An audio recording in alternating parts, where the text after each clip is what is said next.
Welcome to Circle of Greatness. I'm your host, Nehemiah Davis. And today, I'm excited about this episode, but also I'm saddened. And you're probably like, Nehemiah, what do you mean excited and saddened at the same time? On this episode, I want to share with you some of the mistakes that I've made over the last 10 to 15 years that, one, I would hate for you to repeat, and two, they cost me probably millions of dollars in mistakes, cost me a lot of lost relationships, cost me a lot of great people. And essentially, I want to share this with you because I don't want you to repeat some of the mistakes that I made when you could just watch this episode and be like, oh, cool, I learned this. So let's get into it. So one of the first mistakes that I would make is hiring.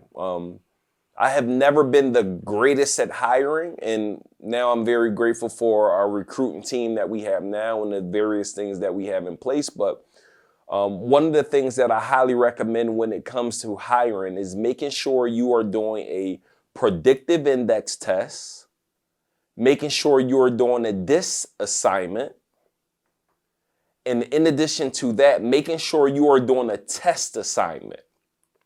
Why is this critical? Because if you can't get these things right, it's going to be very hard to get other things right. And in the test assignment, make sure you're having them do something within that first day. It might mean reply to this email with a certain keyword. It might mean shoot me a message on LinkedIn. Like, you want to see if they follow directions, number one. You want to read over their DIS assessment and their personality test and their predictive index test. And the reason why this is so important, think about somebody like, yo, I work hard, telling you they work hard, telling you how organized they are, telling you how much things they got going on, and you realize that they're not organized. And you realize that they don't work hard. And you just took them for their word. So several times we've took people for their word.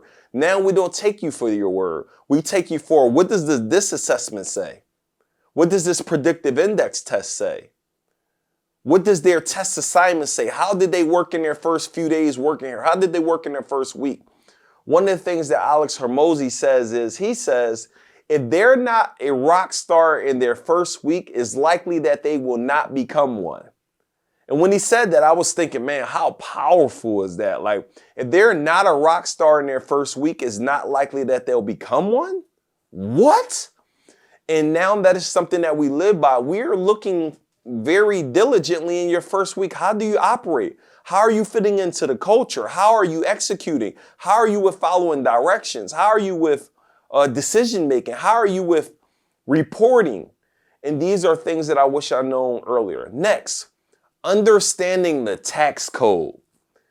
Man, the tax code is so vast, and the government will want 30 to 50% of your income.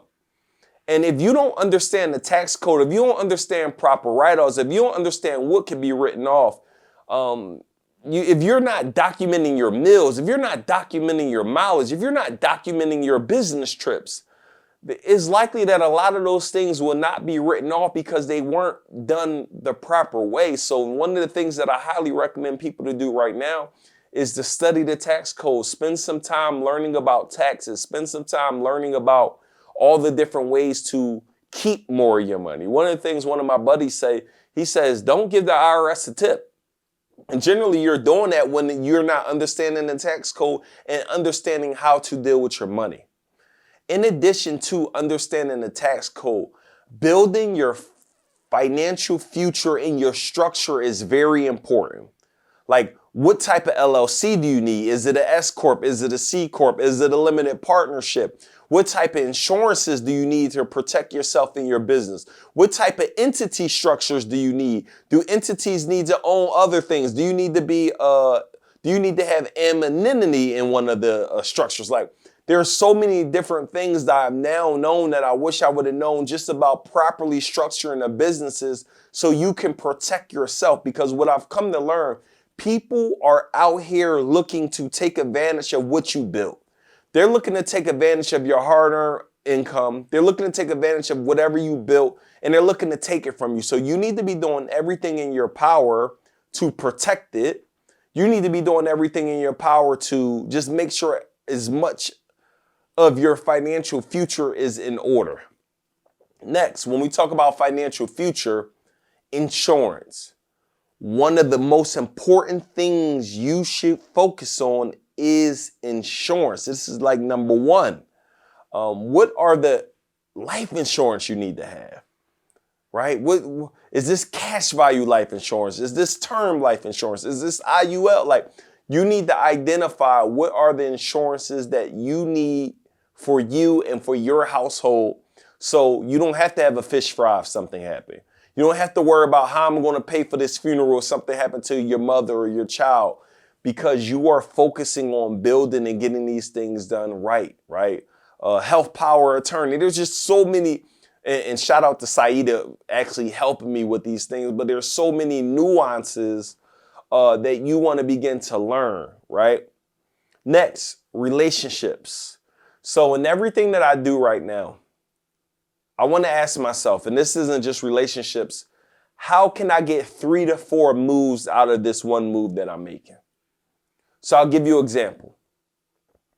Nothing that you should do should be a singular move. So we have a rental property. It's called Buckhead Estates, Moores Mill Estates, right? Also known as the Greatness Estates. And we rent it out to different entrepreneurs, business owners, and different people who are utilizing it for book signings, seminars, virtual events, productions, Airbnbs. And there's been so many times that the money that we were supposed to be paid wasn't enough, but I didn't count that this person was a celebrity.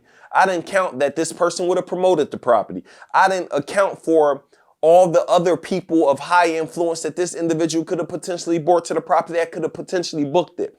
So my short-term thinking allowed me to miss out on a long-term bag. So why am I sharing this with you? Because I want to make sure you're focused on how can I get more than one move out of this decision that I'm about to make.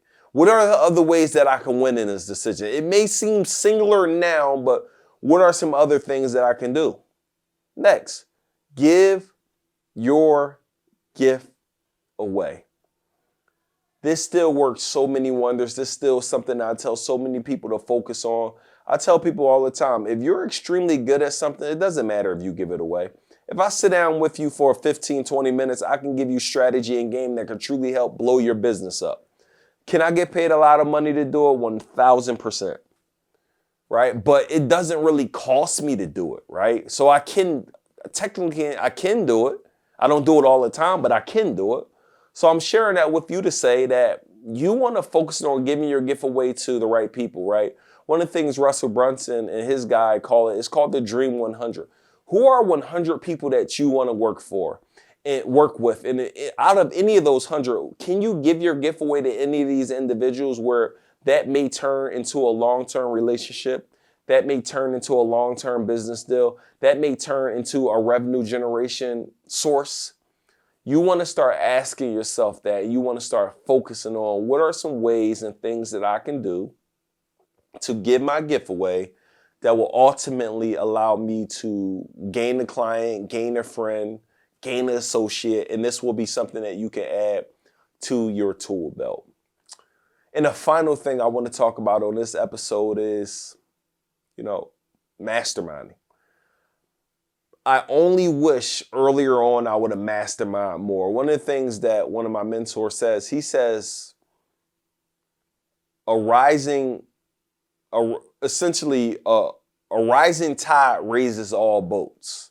So when I say that, like if there is a boat in the water and the waves are coming up, every boat in the water is now going to rise. So focus on being around people who are sharper than you and smarter than you, who are challenging you to become better, who are challenging you to take it to another level, who are challenging you to win. And what begins to happen is it's going to make you want to go better. It's going to make you want to do better. It's going to make you want to stretch yourself to continue to win. So those are some mistakes I made, and those are some things I wanted to share with you that I believe can help you win in your journey. So hopefully this episode was good. Can't wait to see you on the next one. Peace.